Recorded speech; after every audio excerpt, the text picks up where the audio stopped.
طبق آمار رسمی در قرقیزستان از حساب عمومی نوخانه‌داران 13% را آنهای تشکیل می‌دهند که تا سن 18 ساله ازدواج کردند. این به آن معنی است که همه ساله 7000 دختران نابالغ به زندگی عائلوی شروع می‌کنند. سال 2017 پارلمان این کشور قانونی را قبول نمود که بر پایه آن نکاح کردن نابالغان منع است.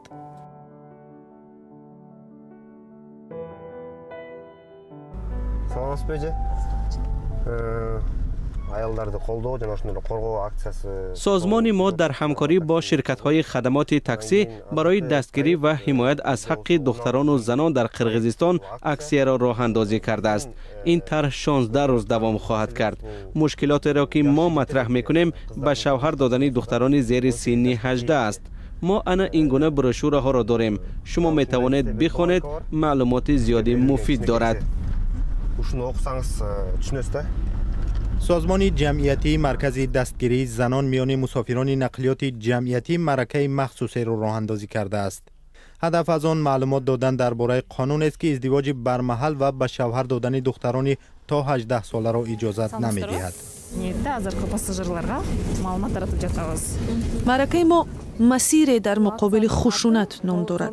بسیاری ها درباره قانونی که ماه نوامبر سال گذشته قبول شد معلومات ندارند. از آمار برمی آید که هنوز دختران زیاده تا سن 18 سالگی به شوهر میبرایند. حالت‌های جای دارند که نمیتوانند به تحصیلشان ادامه بدهند و یا به هنگام تولد فرزند میفوتند. اگر ما در این باره معلومات پخش نکنیم، از حال و برحال احساس می شود که تمام جامعه قرقیزستان به این مشکل گرفتار است.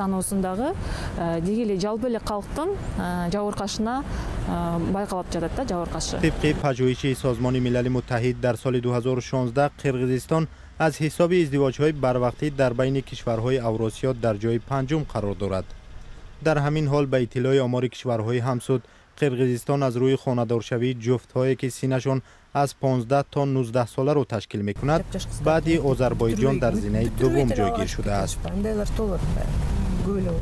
دختران را در حال بعد ختم مکتب و بعضی ها را حتی پیش از آن هم می‌ربایند. این گونه حالت ها خیلی زیادند، اما نباید چنین باشد. پسران هم باید خودشان فکر کنند.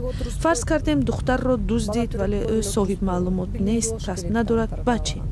او را در خانه بندی میکنه که تنها فرزند تولد کند.